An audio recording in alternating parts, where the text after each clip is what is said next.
PhD bahasa Melayu dia apa? Doktor falsafah. Okey, ijazah doktor falsafah. So kalau lepas ijazah doktor falsafah ni, selalunya orang akan dapat title. Title apa? Doktor. Okey, doktor. Lagi doktor. Profesor. Okey, kalau profesor dia akan buat double dia kena buat buku apa semua ni baru dia boleh dapat profesor. Tapi sebelum dia pergi profesor tu dia pergi lepas doktor profesor madya. Lepas profesor madya barulah profesor. Faham tak? Pernah dengar tak ada orang title dia profesor madya, ada orang title dia profesor. So profesor ni title dia lebih tinggi lah. Profesor madya ni on the way nak jadi profesor. Okay. Selalunya nak jadi dia ada syarat lah, kena buat pembentangan, penyelidikan, baru dia boleh naik ke taraf profesor madya ataupun profesor. Okay, kalau dalam bidang engineering dia akan ada apa?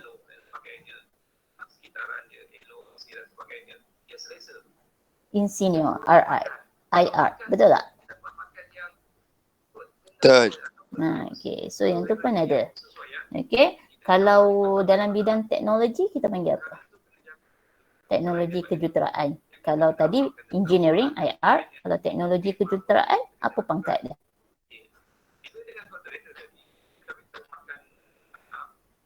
TS. Pernah dengar tak? TS. Pernah nampak tak? TS doktor dot nama dia. Pernah nampak? Tak pernah ibu. Tak pernah. Okay. So itu pun salah satu lagi professional punya CJ lah. TS. Tapi kalau engineer yang memang base dia, bidang dia memang core business dia adalah engineering, dia memang akan apply license IR. Tapi kalau dia mix engineering dan juga teknologi, selalunya dia akan apply TS.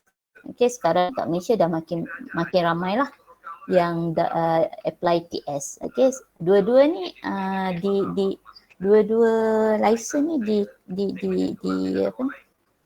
dipantau, dipantau oleh dua badan yang berbeza lah. Okay, kalau Board of Engineering untuk IR tadilah, TS dia ada dia punya body. Okay, macam cikgu-cikgu pun ada cikgu punya body lah, lembaga kaunselor. Okay, itu selepas kita habis belajar lah. Okay. Tadi awak sebut tadi doktor kan, so doktor falsafah lah kita panggil. Okay, so last kali degree last peringkat paling tinggi adalah doktor PhD. Okay, so awak dah at least dah tahu sedikit lah. So kat sini cikgu nak share sikit berkenaan dengan selain daripada pathway yang awak sebut tadi.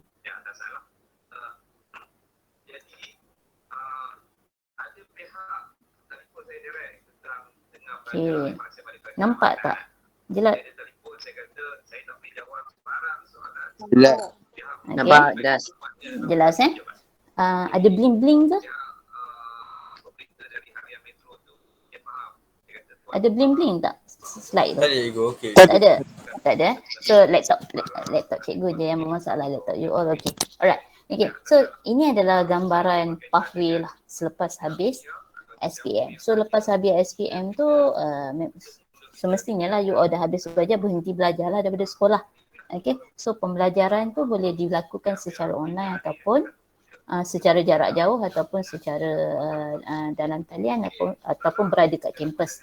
Okay, ada sesetengah orang dia bekerja dulu selepas habis SPM. Ini bergantung kepada kewangan keluarga lah. Tapi sekarang ni isu kewangan dah tak ada masalah lah, sebab kita ada pelbagai agensi yang boleh bantu pelajar-pelajar untuk sambung pelajaran. Selepas SPM ni ada banyak NGO ataupun yayasan yang akan buat tajaan kepada pelajar-pelajar. Okay. Kemudian macam yang awak sebut tadi, Tadi lepas habis SPM, ada yang cakap boleh sambung diploma. Okey, betul. Kat dalam list ni dia sambung diploma kan. Tapi awak juga boleh sambung sijil. Pernah dengar tak sijil?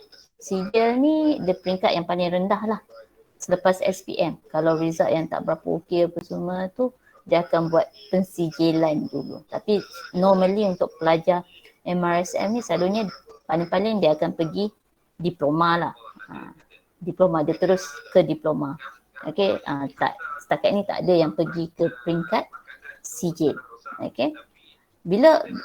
Tapi untuk kefahaman awak, andai ambil sijil, dia tak boleh lompat terus ke ijazah sarjana muda. Dia mesti melalui program diploma. Lepas diploma tu baru dia boleh lompat ke ijazah sarjana muda. Sijil ni dia ada dua jenis. Satu sijil yang ke arah akademik yang nak pergi ke diploma. Satu lagi adalah sijil kemahiran. Kalau awak kalau awak berminat untuk lanjutkan pelajaran dalam bidang pekerjaan, kerja-kerja yang kerja-kerja yang memerlukan kemahiran yang tinggi, sijil dia tu adalah berbeza.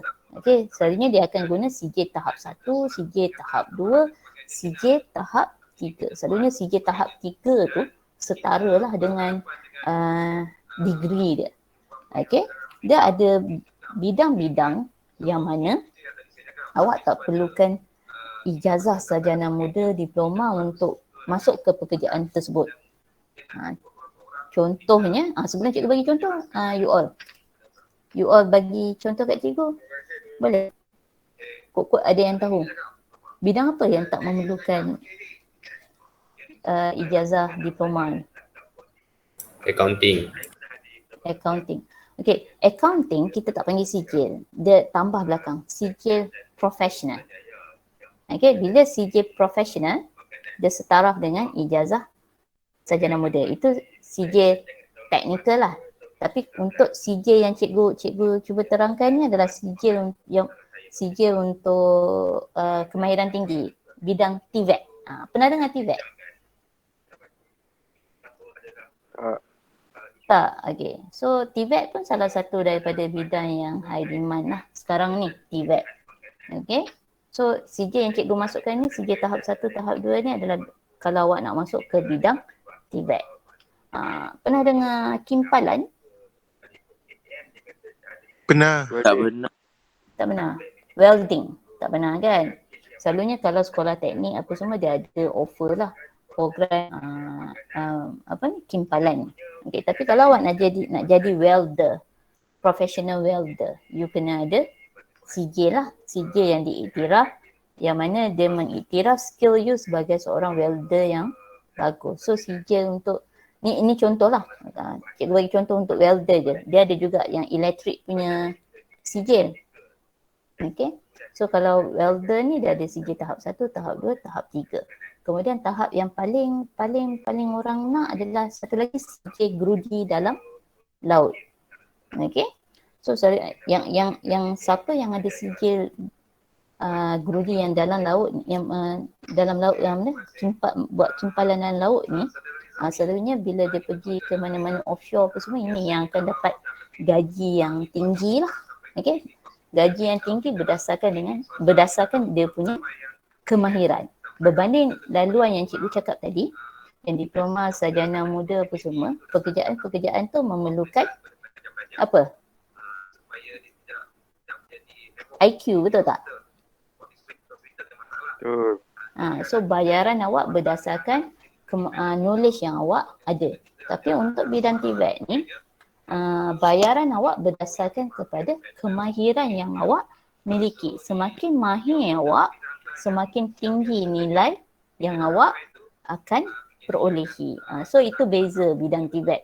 Okay, kalau ada orang rasa dia tak sesuai, dia rasa macam dia susah nak belajar teori, knowledge apa semua, dia lebih suka yang hands on apa semua, mungkin dia boleh explore juga bidang-bidang TVET ni.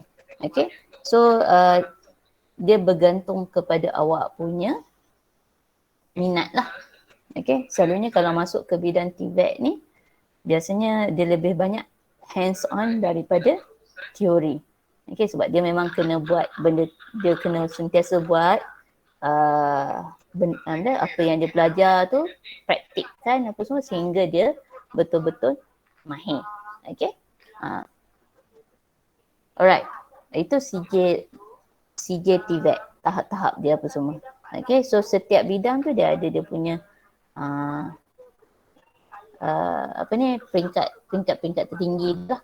Okay. Alright. Lepas CJ tadi, kalau yang CJ biasa, lepas CJ mesti ambil diploma, lepas tu baru ambil sarjana muda. Okay. Selain tu adalah awak boleh pergi ke matriculation. Okay. So dekat matriculation ni dia ada pelbagai program. Okay. Matriculation ni dia ada 3 modul. 3 modul sains. Yang mana dia ada combination biokimia, and then physics, science komputer. Kemudian dia ada satu lagi cikgu lupa, fizik dengan fizik sains komputer, fizik nanti cikgu tunjuk.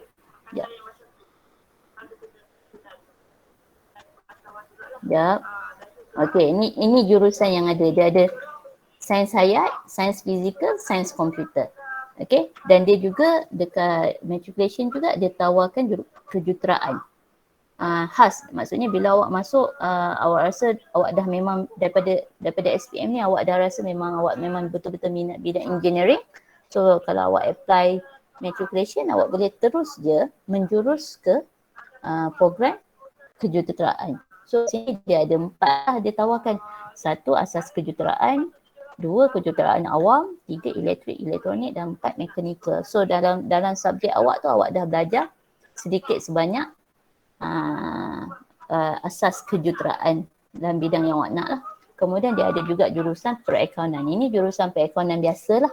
So selalunya jurusan perakaunan ni macam yang cikgu cakap, pelajar yang tak ambil akaun kat maktab pun boleh apply untuk jurusan perakaunan, tak ada masalah lah. Tapi make sure bila you apply perakaunan ni, you betul-betul minat. Kalau tak minat tu dia akan jadi masalah lah masa you belajar nanti. Okay, kemudian satu lagi jurusan yang ditawarkan dekat matrikulasi ni adalah jurusan perakaunan JP Pro. JP Pro ni adalah untuk CJ profesional tadi. Okay, CJ profesional tadi, CJ profesional untuk perakaunan tadi, dia beza dengan jurusan perakaunan yang biasa. Bagusnya dekat matrikulasi ni bila you buat JP Pro ni, yuran untuk awak buat sijil tu jauh lebih murah daripada awak buat daripada awak buat dekat luar daripada matriculation. Okay, itu dia punya kelebihan. Dan pathway-nya dah sedia ada.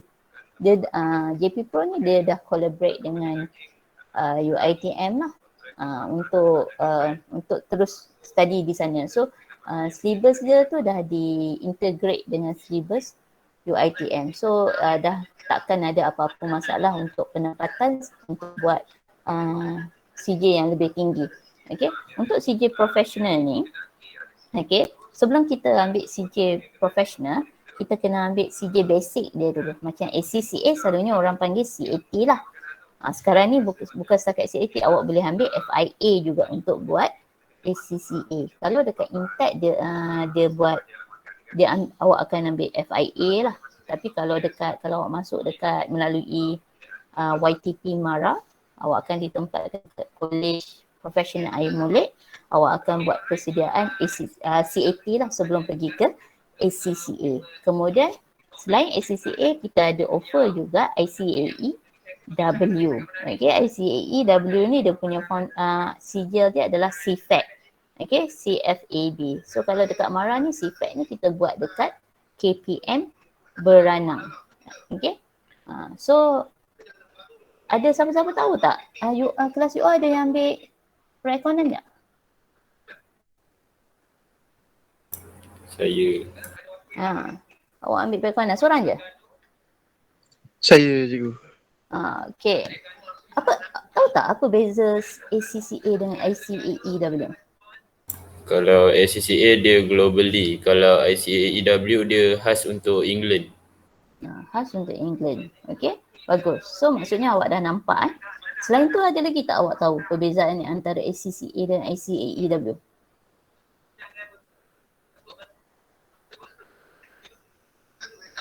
Ada lagi tak? Tak ada ke? Tak ada. Okay, so yang apa yang awak cakap tadi tu betul. Perbezaan adalah dari segi syllabus. Kalau ACCA ni dia global, maksudnya syllabus dia dah diintegrate dengan negara-negara yang dah laksanakan program ni macam Malaysia kan. ACCA you buat kat Malaysia apa semua. So syllabus dia dah integrate macam contoh taxation. Taxation ni dia dah integrate dengan Malaysia punya style taxation, macam mana nak buat tax tu. Okay, tapi kalau you ambil ICAEW, you belajar taxation. Taxation yang you belajar tu bukan taxation Malaysia punya taxation. Dia belajar UK punya taxation. So itu dia punya perbezaan lah, integrated. Yang integrate dengan tak integrate. Maksudnya betul-betul you belajar yang pasal UK punya. Okay. Dan satu lagi perbezaan adalah bila you buat kalau you buat ICAEW, you kena buat latihan industri. Okay. Syarat dia tak silap cikgu 3 tahun. So lepas habis latihan industri 3 tahun tu baru you layak dapat ICAEW. Okay. Maksudnya syllabus dia tu you kena buat practical.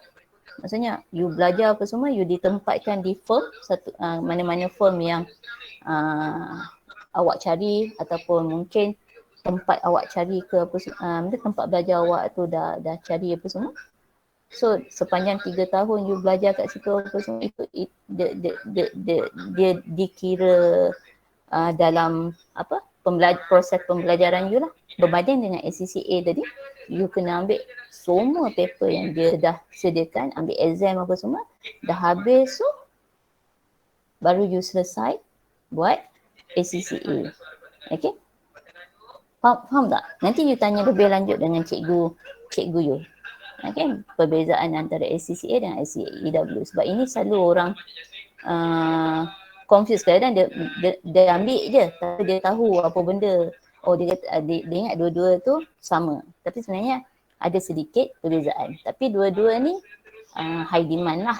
Okay, tak ada masalah.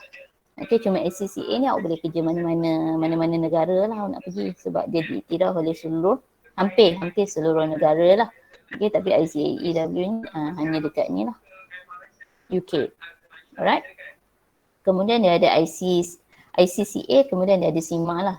CIMA ni the more on management accounting. Tapi cuma lately ni CIMA ni dah tak banyak di offer lah saya rasa, sebab orang dah mula pergi pada ICAEW. Okay. Dan dia punya exam CIMA ni lebih susah lah. Okay. Alright. Dan CJ Professional ni dia ada juga untuk dalam bidang finance juga CJ Professional. So jangan bimbang, jangan takut. Kalau orang tanya, awak ambil CJ kenapa tak ambil degree?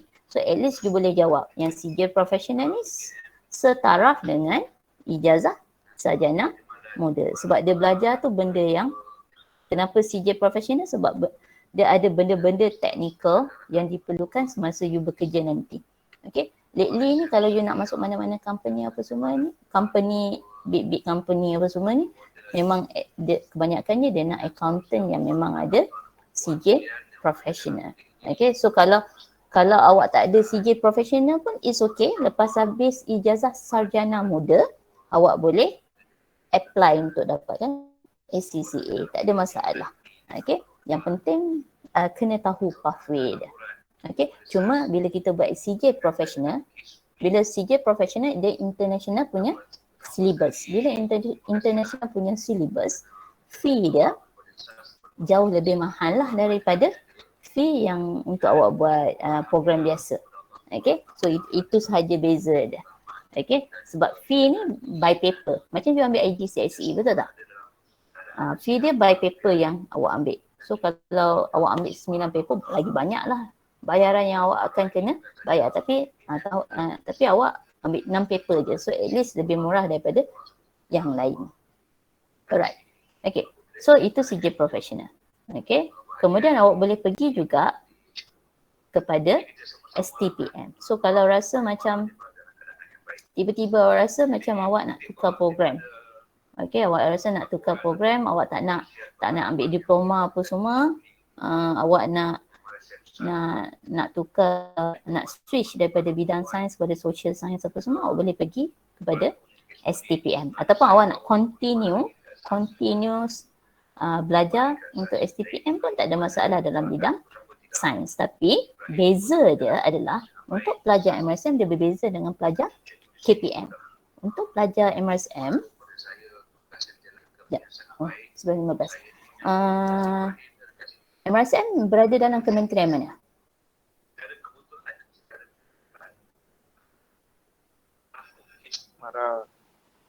MARA agensi. Kementerian. Ya, kementerian pembangunan luar bandar. Sekolah biasa, sekolah harian, bawah kementerian mana? Kementerian Pendidikan. Ya, Kementerian Pendidikan Malaysia. So dia ada dua menteri yang berbeza. So disebabkan kita berada di kementerian yang lain, kalau awak nak apply selepas habis SPM, awak nak buat STPM, kita kena apply.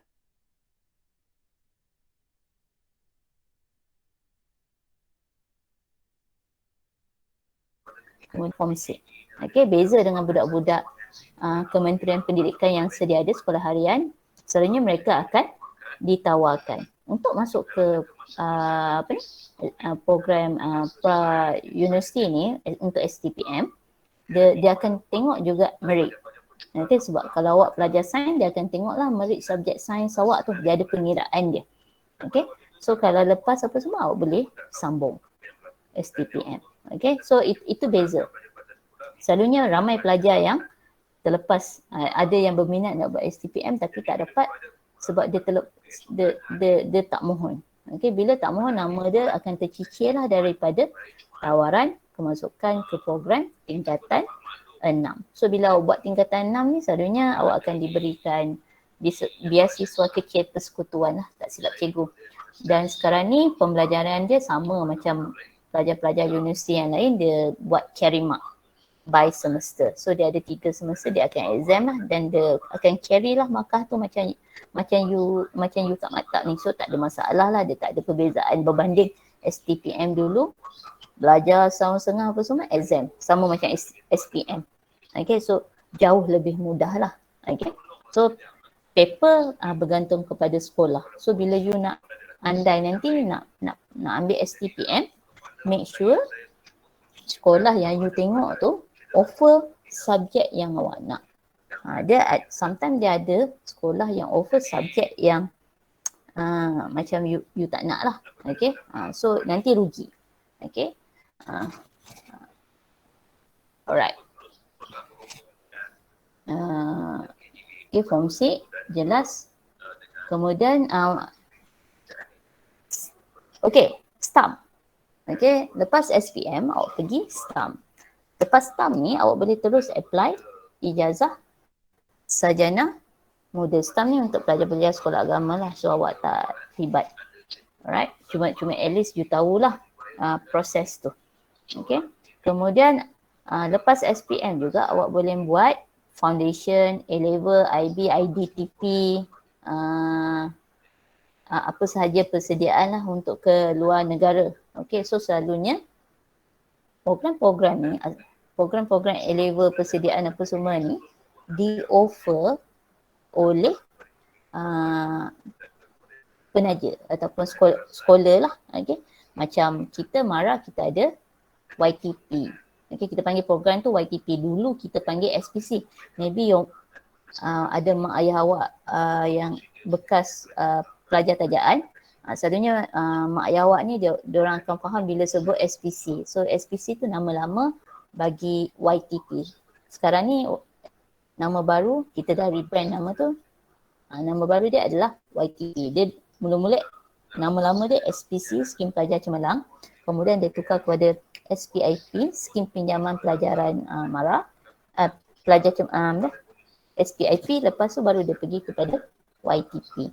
Okay, yang Total Talent Development Program. So ini adalah untuk pelajar-pelajar yang cemerlang. Okay, so dia akan biasanya dalam YTP tu dia ada pelbagai program persediaan A-level, IB apa semua, dan dia akan ada placement kat mana awak nak buat.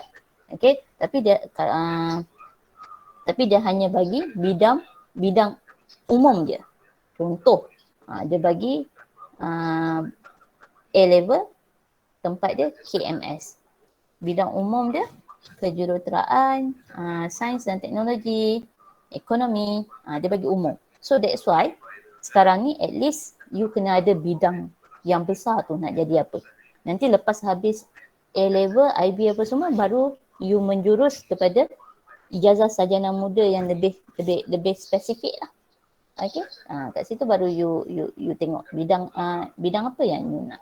Okay, tapi untuk sambung ke selepas SPM ni, nak sambung foundation apa semua, awak kena tahu bidang yang besar dulu.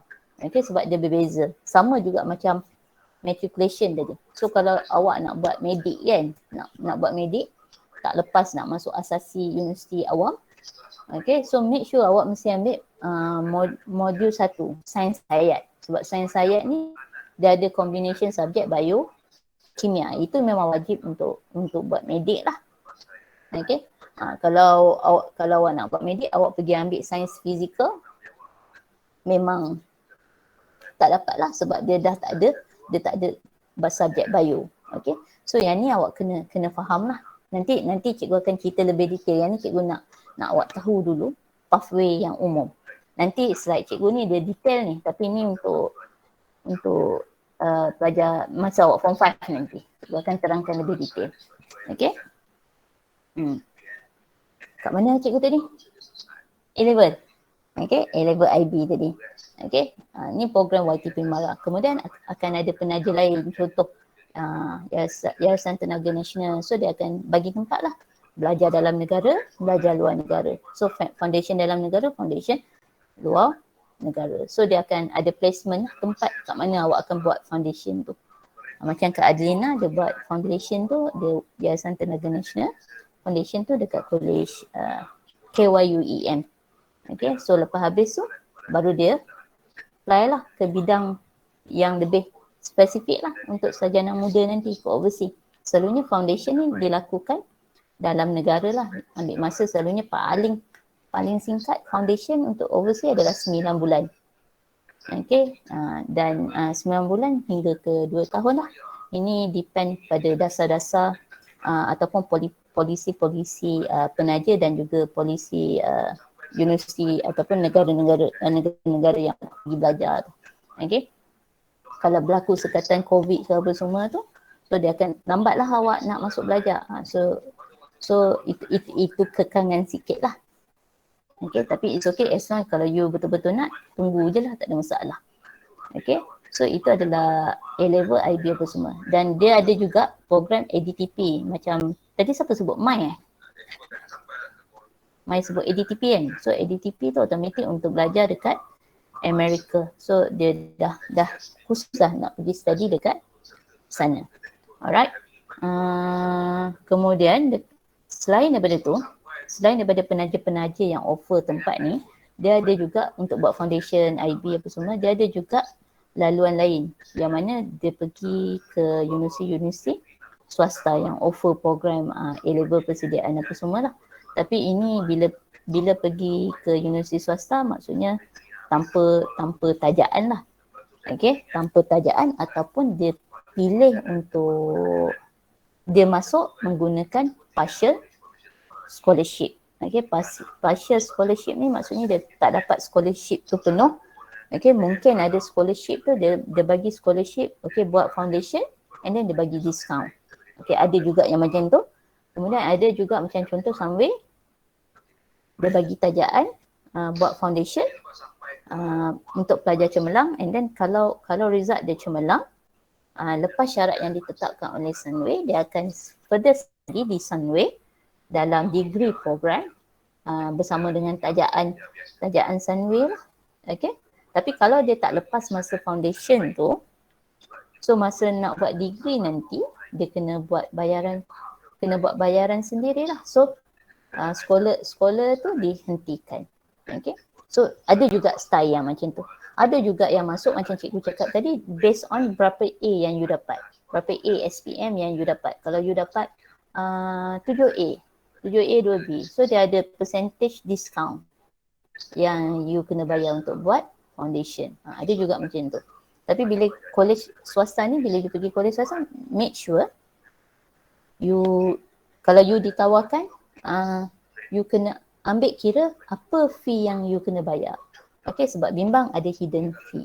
Okay, hidden fee tu nanti you terkejut pula kena bayar. Sebab sometimes you kena tanya sekolah ni dia taja apa. Kalau dia hanya taja pengajian sahaja, maksudnya yuran-yuran yang lain apa semua you kena cari sendirilah untuk cover pembelajaran you dekat situ.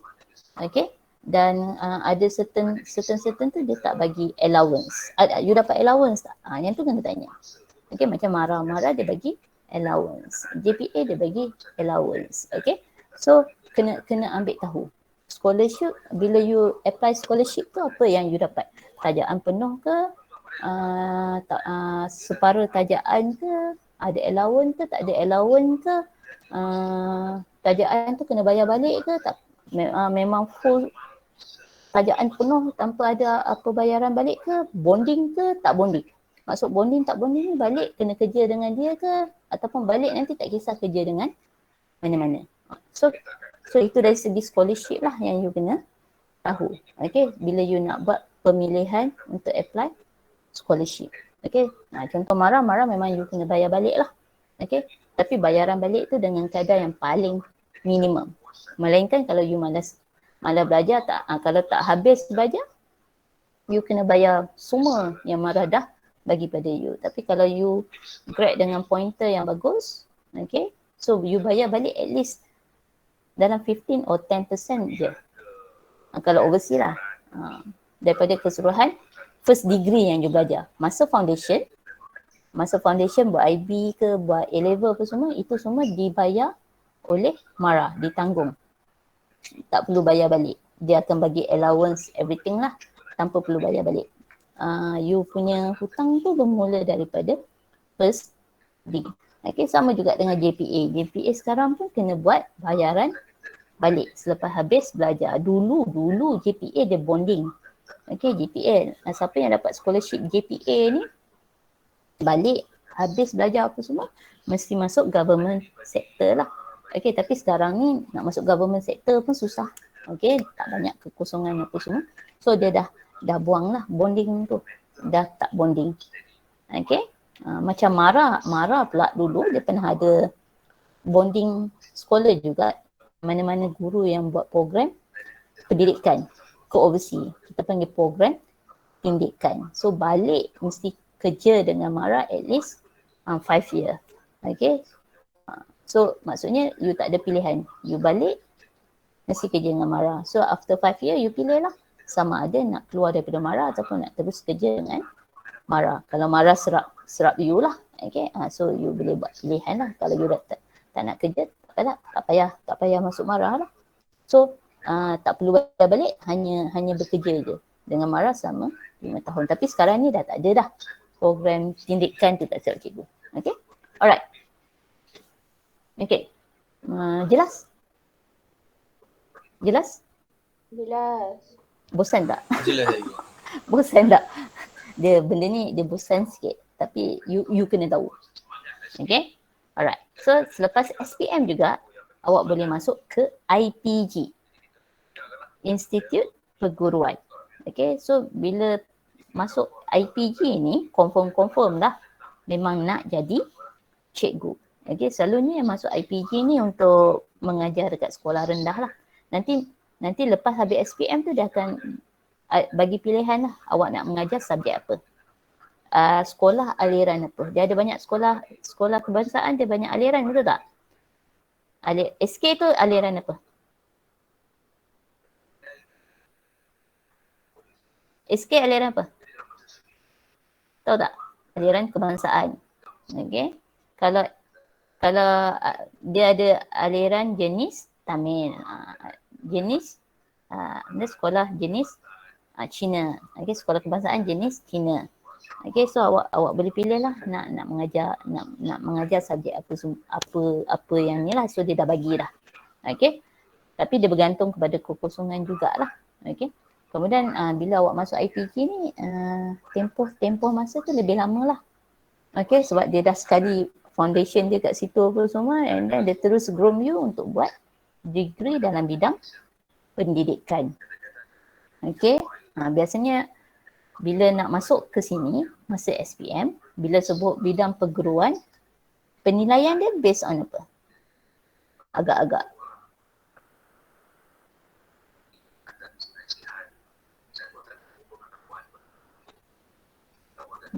tahu tak? Ada siapa yang tahu? Apa? Ya, dia kena buat video. Video apa yang agak-agak lah awak rasa? Tutorial mengajar tu macam mengajar tengah ajar kelas. Ya, betul. So dia nak tengok skill awak. Ada tak skill yang ada pada skill awak tu yang sesuai untuk awak jadi seorang guru. So mana-mana pelajar yang sekarang ni kan, batch awak lah kan, yang aim nak jadi cikgu daripada sekarang, dia kena build sikit karakter cikgu tu supaya nanti temu juga dia ada memenuhi syarat-syarat kriteria seorang guru. Okay, so barulah chances untuk dapat program tu lebih tinggi lah. Okay, selain daripada syarat akademik yang dia dah tetapkan tadi. Okay, sekarang dulu dia panggil bersemuka lah, tapi sekarang ni macam dulu masa bersemuka dulu, you kena cari satu topik, you mengajar depan dia tengok lah, dia nilai apa semua. Okay, yang tu senior you pernah buat lah.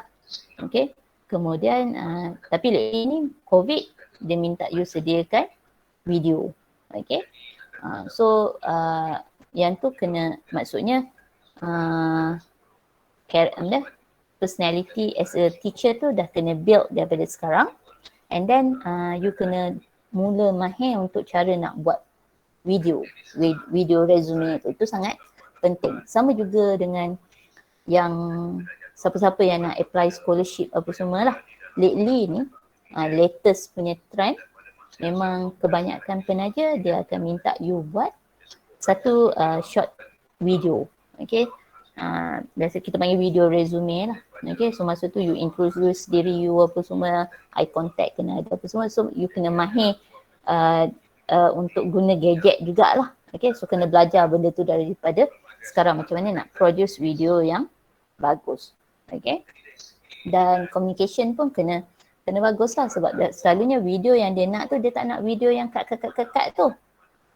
Video kan, kita ambil sikit one shot, lepas tu kita combine dengan yang lain kan, betul, kita satukan. Okay, tapi kalau video resume ni dia tak nak macam tu, dia nak you live buat benda tu masa tu direkodkan tanpa ada sebarang, tak berhenti apa semua. Dia nak yang tu.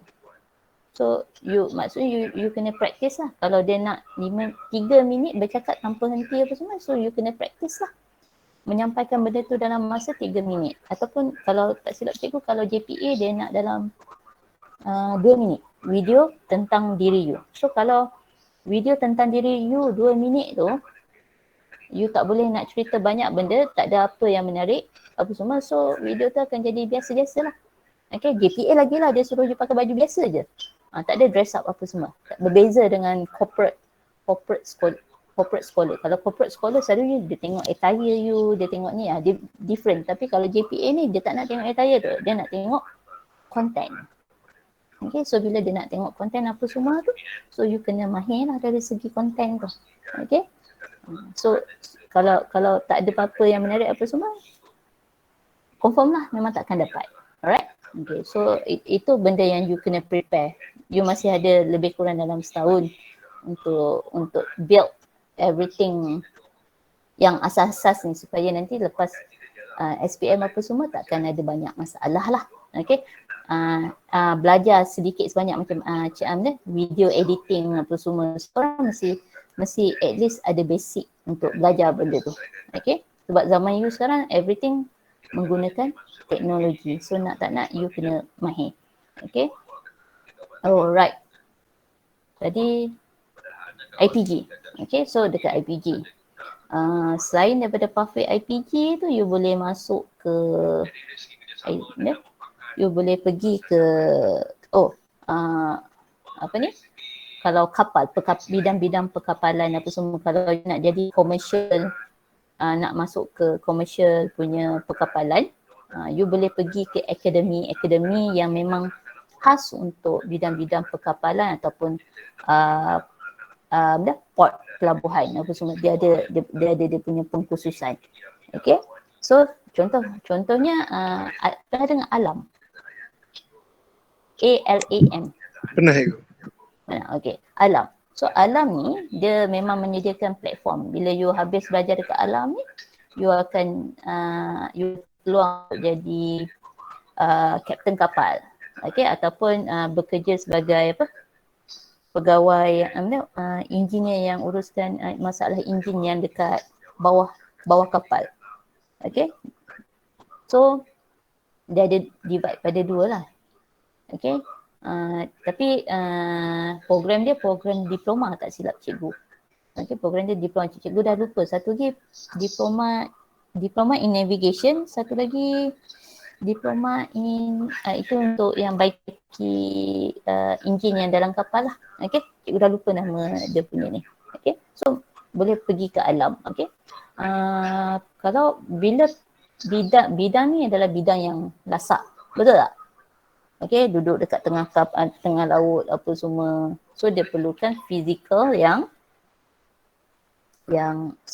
solid lah. Okay, so biasanya kalau nak kalau nak pergi ke sini, awak boleh menggunakan scholarship. So ALAM ni dia ada scholarship dia jugalah. Okay, kalau awak tak nak belajar tak ada duit apa semua, tak mampu nak membiayai pengajian kat situ, so boleh apply scholarship dia. So scholarship ni banyaklah daripada banyak company-company yang dah collaborate dengan ALAM ni. Okay, so selalunya dia akan divide interview you kepada yang physical punya interview, kemudian dia akan tengok juga awak punya skill lah. Okay, personality apa semua, dan IQ juga. So dia akan tengok, kalau lepas apa semua, you akan dapat scholarship tu. Okay, so lepas habis kerja selalunya ramai yang akan pergi ke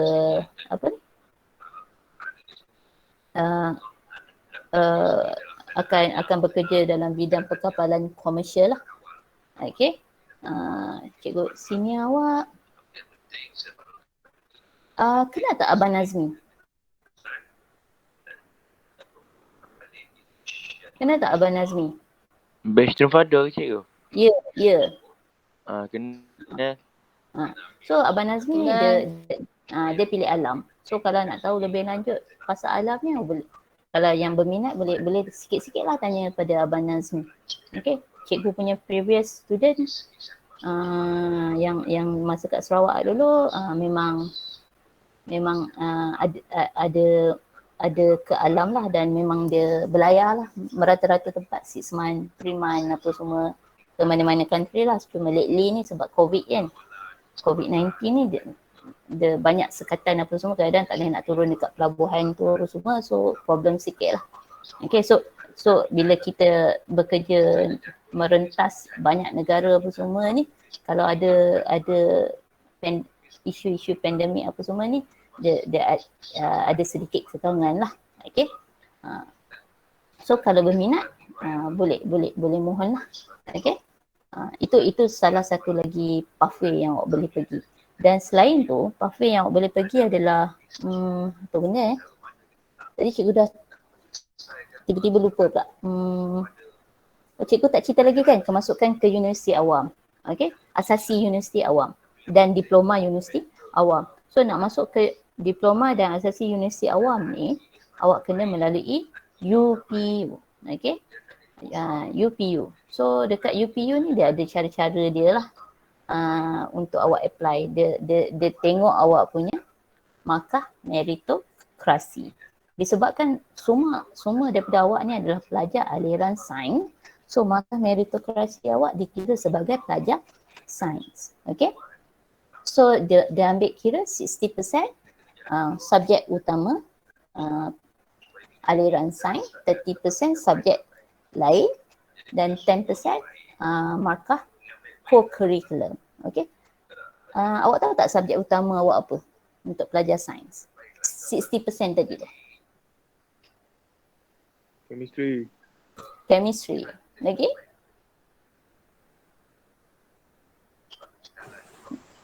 Lagi? Fisik ke? Ya, fizik. Lagi?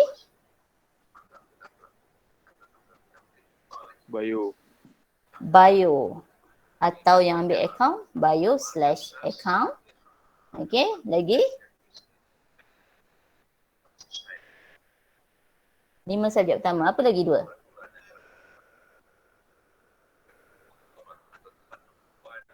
Matematik, maths. Itu adalah subjek utama bagi pelajar aliran sains yang membawa markah 60%. Okay? Dia terbalik dengan pelajar aliran sastra. Tapi aliran sastra subjek dia subjek yang teras yang BM, BI, sejarah apa semua. Tapi untuk pelajar sains, ini adalah subjek awak. 60%. Kalau you dapat rendah subjek ni, 5 subjek yang cikgu sebutkan tadi, maka meritokrasi you automatik akan jadi rendah. Sebab dia punya percentage tu besar, 60%. Okay? 4 subjek lain tu, dia hanya ambil kira 3 yang terbaik sahaja. Okay? 3 yang terbaik sahaja. So kalau awak dapat 3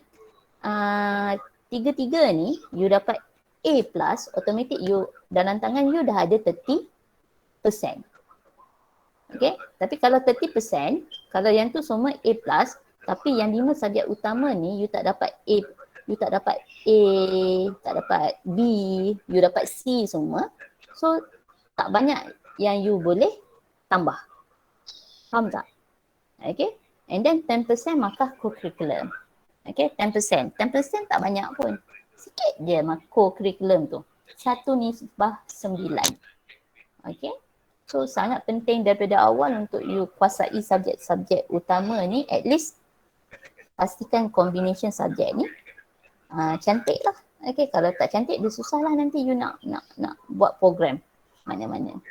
Okay, so cikgu harap mulai sekarang sebelum you masuk Form 5 ni, you cuba sedaya upaya untuk improve, tambah baik 5 subjek utama yang cikgu sebut tadi. Sebab subjek ni memang sangat penting lah. Okay, so kalau you dapat markah merit yang tinggi, peluang you untuk dapat program yang you nak tu chances dia sangat tinggi. Okay, dekat website UPU dia dah mula letak markah purata merit untuk setiap program. Kalau cikgu tengok program asasi dekat Universiti Malaya dengan program asasi UKM, markah merit dia 92 and above. Okay, memang sangat tinggi. Maksudnya ramai orang yang masuk program tu yang dapat result bagus-bagus. Okay, so kalau you berminat nak masuk ke situ, nak tak by hook or by crook, you kena at least dapatkan markah purata tu untuk you selamat. Tapi markah purata ni dia akan berubah-ubah lah. Depend pada batch SPM. Sebab setiap batch adalah berbeza. Kalau batch awak nanti tahun depan ramai yang dapat bagus, so peluang tu rendah lah sebab banyak persaingan. Okay, tapi kalau batch awak tak ramai yang bagus, mungkin purata merit dia tu turun sedikit. Okay, tapi kalau yang mohon tu pandai-pandai, dia takkan turun lah. Kalau itu adalah program tu adalah program yang majoriti pelajar A. So, dia akan tetap tinggi lah. Okay, itu beza dia. Sama juga matrikulasi tadi. Matrikulasi pun sebenarnya dia tengok kepada dia ada merit dia. Tapi matrikulasi ni dia tengok pada empat subjek lah. Okay, 4 subjek utama cikgu subjek sains tu, cikgu rasa 2 subjek sains, maths. Okay, pelajar account wajib dia akan kira yang account punya lah nanti. Okay, kimia wajib. Kimia kalau untuk matrikulasi, kimia tu wajib ada lah. Okay, so kalau you dalam 3 subjek tu kimia you rendah, so peluang you rendah sikit lah untuk masuk matrikulasi. Okay, matrikulasi ni dia ada setahun, dia ada 2 tahun. So offer setahun 2 tahun tu bergantung kepada result awak lah. Dan syarat lain adalah mesti lulus bahasa Inggeris lah untuk masuk ke program tersebut. Okay. Selain daripada tu, awak boleh masuk juga IPMA MARA, Institusi Pengajian Pendidikan MARA. Institusi Pengajian Pendidikan MARA ni dia divide pada 2. Satu, the direct bawah MARA. Direct bawah MARA ni dia sama macam MRSM lah. Okay, KKTM, KPM, IKM. Dan lagi satu institusi pendidikan MARA ni kita panggil subsidiary. Okay, anak syarikat MARA. Swasta lah kita panggil. So yang swasta ni UniKL, GMI, KPTN, KUPTM, College University. Okay, KUPTM dekat Ceras tu. Okay, so ini adalah anak syarikat MARA. Okay, so boleh masuk melalui YTP ataupun direct kepada college-college ni. Tapi dua-dua ni berbeza. Okay, bila kita sebut subsidiary, swasta, fee dia lebih mahal. Tapi it's okay, fee dia lebih mahal sebab awak boleh buat pinjaman dengan MARA sebab dia memang direct bawah MARA. Kalau awak pergi ke college lain, belum tentu awak dapat, belum tentu, awak takkan dapat pinjaman daripada MARA lah. Okay, kalau pergi college universiti swasta lain. Okay, melainkan dengan scholarship MARA. Okay, tapi kalau subsidiary yang under MARA ni selalunya awak boleh apply pinjaman MARA dan bayaran dia based on pointer. So murah lah. Okay. Kemudian kalau yang pergi kepada KPN, KKTM apa semua ni selalunya awak akan buat program diploma. Okay. So yuran pengajian kalau direct bawah MARA, yuran pengajian ditanggung sepenuhnya. So takkan ada apa-apa hutang bila habis diploma. Okay. So allowance bulanan akan diberikan berdasarkan polisi semasa lah. Setakat ni allowance diorang 300 sebulan lah. Okay, so belajar fee, allowance dapat. Okay, lepas habis ni awak boleh ada peluang untuk apply belajar dalam negara ataupun luar negara menggunakan scholarship yang MARA akan bagilah. Nama dia lain. Yang tadi lepas SPM kita panggil YTP. Kalau dalam IPMA, Institusi Pengajian MARA, swasta ataupun direct ni, dia ada satu skim nama dia IESP. Okay, kalau awak cemerlang apa semua, awak boleh pergi ke luar negara. Kalau untuk KPM, awak mesti score pointed around 3.90 ke atas and then interview lepas apa semua boleh fly ke overseas. So awak buat degree lebih singkat, so bayaran balik tu lebih murah. Okay. Kemudian kalau untuk KKTM tu around dalam 3.7 ke atas lah awak punya skor. Tapi bagi lagi tinggi lagi bagus lah, lagi selamat sebab kita tak tahu polisi semasa MARA bila-bila masa je dia boleh berubah. Skor je paling atas. Selalunya yang pergi ni adalah pelajar-pelajar yang memang daripada sekolah-sekolah yang memang dah cemerlang lah, daripada pelajar MSM, pelajar SBP apa semua ni. Okay. Kemudian dekat college apa ni, yang subsidiary MARA ni, yang swasta ni pun masih ada peluang. Lepas habis diploma apa semua, awak dapat result bagus apa semua, awak boleh apply IESP untuk keluar negara dengan syarat result mesti cemerlang. Okay. Untuk yang masuk matrik apa semua tu, kalau dia masih lagi bercita-cita nak pergi ke luar negara, MARA masih lagi offer satu lagi program scholarship, nama dia TESP. Okay, dia beza. Yang dalam MARA tadi IESP, tapi untuk yang luar daripada institusi pengajian MARA dia panggil TESP. So TESP ni dia taja program ijazah sarjana muda dan juga sarjana. oversee. Okay, so masih ada ruang dan peluang dengan syarat result masa buat foundation asasi apa semua tu bagus. Okay, dan bidang yang awak apply tu adalah bidang yang ditaja oleh MARA. Okay, masih ada peluang. Okay, jelas tak? Jelas. Dia Jelas. Okay. Cikgu rasa cikgu tak boleh bagi banyak sangat maklumat pada awak ni. Kalau tak nanti awak lagi pening. Ada yang keliru ke, nak tanya apa-apa ke? Kita ada 10 minit lagi sebelum kita stop.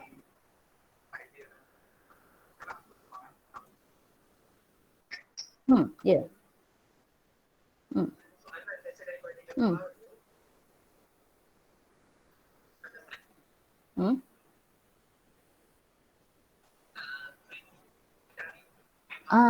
Okay. Kalau you nak buat law apa semua, qualification tu memang tak tinggi sangat lah. Kalau cikgu tengok baru ni dalam purata, kalau kat UPU punya website, dia mesti around 75 and above. Tapi syarat dia bila you nak buat law, TESOL, okay, subjek bahasa Inggeris you mesti A minus sekurang-kurangnya. Kalau you tak dapat A minus, automatik you tak layak untuk apply program tersebut. Okay, sebab bila law, TESOL, dia perlu penguasaan bahasa. Okay, jadi sangat penting untuk you pastikan subjek yang you nak tu dapat bagus A. Sama juga siapa yang nak buat medik tadi.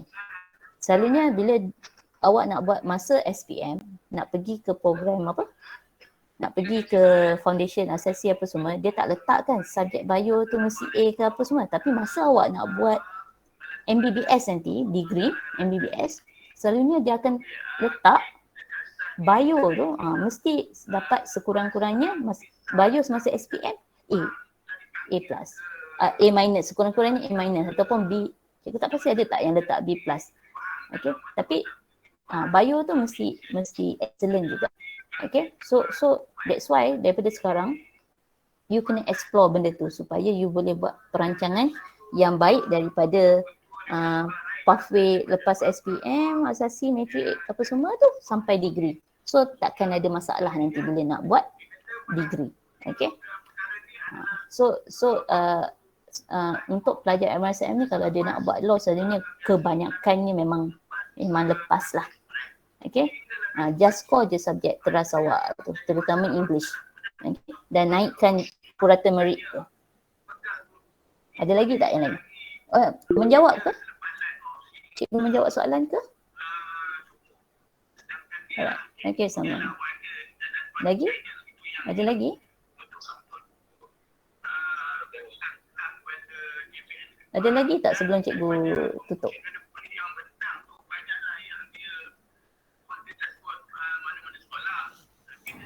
Saya rasa tak ada kot cikgu. Tak ada Semua boleh jelas. Asas-asas tu dah nampak lah. Ke tak nampak langsung? Boleh nampak cikgu. Nampak cikgu.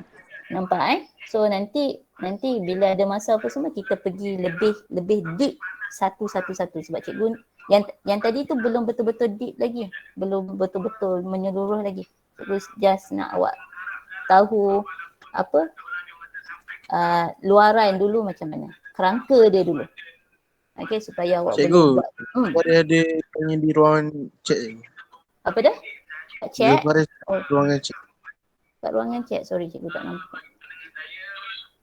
Okay, sebelum nak ambil ACCA mesti kena ambil CAT ke? Ya, sebelum buat ACCA tu mesti ambil CJ asas dia dulu, CAT ataupun FIA. Okay, kalau tak ada tu awak tak boleh ambil ACCA. Oh, satu lagi, kalau awak dapat untuk ACCA, kalau masa awak ambil account, awak dapat sijil LCCI, kalau awak dapat cemerlang subjek account tu awak dapat A, kemudian awak dianugerahkan sijil LCCI tu, awak boleh skip paper masa buat CAT tu. Okay, itu kelebihan dia. Lama dah cikgu, dah berapa tahun dah cikgu tak nampak pelajar kita dapat CJ LCCI ni. So boleh kot batch awak Dapat CJLCCI ni. Last batch yang cikgu tahu 2018 kot. CJLCCI account. Bila you dapat account bagus, subjek dia bagus, dia akan ada nanti lembaga akan bagi you satu lagi CJLCCI. Nanti tanya cikgu you CJLCCI tu apa. Alright, lagi? Ada apa lagi? CAT taraf dia macam diploma. CAT ni dia taraf dia tak yang CAT ni dia tak adalah taraf dia macam diploma, tapi CAT ni macam CJ basic. Okay. CJ asas dia. Kalau contoh kalau nak pergi interview mana-mana, company akan tanya awak ada apa-apa CJ tak dalam bidang account. Kalau awak ada CAT, maksudnya itu CJ profesional, so dia akan iktiraf awak lah. Okay, tapi cuma level dia lebih rendah daripada ACCA. Cuma taraf dia, cikgu tak pasti taraf dia tu taraf diploma ke ataupun taraf degree. Tapi cikgu rasa sebab dia CJ technical, so cikgu rasa dia akan jadi CJ yang umum lah. Dia higher lagi sebab dia skill. CJ CAT ni, CFAB apa semua ni adalah CJ skill technical dalam bidang tu. So benda asas yang penting untuk semua orang mesti ada. Okay, so benda tu sangat penting. Okay. Qualification nak masuk MIIT UniKL. Siapa tanya? Aisyah. Nanti untuk kalau cikgu terangkan qualification kat sini nanti dia panjang pula. Qualification umum cikgu bagi tahu Bila nak masuk program dekat MIIT tu, dia ada dua. Satu melalui MARA. Okay, kalau melalui MARA scholarship, selalunya qualification dia lebih tinggi. Okay. Kalau awak masuk direct under dia, terus qualificationnya lebih rendah. Sama macam UTP lah, program UTP kalau awak masuk under UTP punya scholarship, automatic dia punya syarat tu dia letak tinggi sebab ada tajaan. Tapi kalau awak masuk direct bawah UTP, syarat dia akan jadi lebih rendah, 5C je. Kan awak nak masuk contoh KPM, KKTM tu semua, kalau awak masuk direct tanpa ada apa-apa sekolah, dia accept je 5C apa semua selagi ada kekosongan. 5C tu maksudnya kredit lah dalam subjek-subjek yang tertentu lah. Okay, dia accept je. Okay, tapi kalau awak nak pergi air molek buat CAT under tajaan MARA apa semua, automatic qualification dia at least sekurang-kurangnya 6A. Okay, 6A. Itu lain. Syarat memang beza. Kalau sama juga dengan kalau awak masuk UniKL apa semua. UniKL apa sama. Kalau awak masuk direct, GMI kan. Kalau awak masuk direct apa semua, qualification dia rendah je. Tapi kalau awak masuk melalui sekolah, YTP punya program, automatik dia tinggi. Sebab dia dengan tajaan. Okay, tu beza dia. Nanti cikgu akan cerita detail syarat qualification nak masuk. Boleh Aisyah? Ataupun awak PM cikgu tepi, takut panjang sangat nanti cikgu nak bagi tahu. Program apa ni? Dekat MIIT awak nak masuk?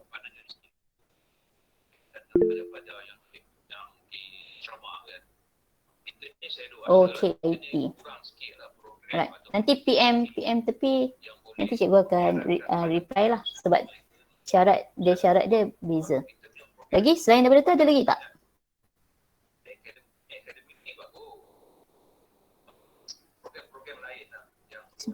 Tak ada dah? Tak ada dah So kalau tak ada, cikgu rasa kita dismiss. So kita jumpa next week. Next week cikgu tak tahu, mungkin jadual berubah sebab mungkin jadual tu akan blocking. Okay, bila blocking mungkin akan bercampur dengan semua kelas. Cikgu belum discuss dengan Cikgu Farid macam mana nak ni. Apa-apa awak tunggu je information daripada cikgu dengan Cikgu Farid. Alright, so itu saja untuk hari ni. Thank you so much. Kalau ada apa-apa benda nak tanya boleh PM. Tapi mana yang cikgu boleh jawab, cikgu akan cuba jawab lah sebaik mungkin. Alright, itu saja. Thank you so much. Jaga diri baik-baik. Dan pastikanlah tak tinggalkan PDPR. Okay, supaya awak tak ketinggalan banyak benda nanti. Alright, so take care. Bye.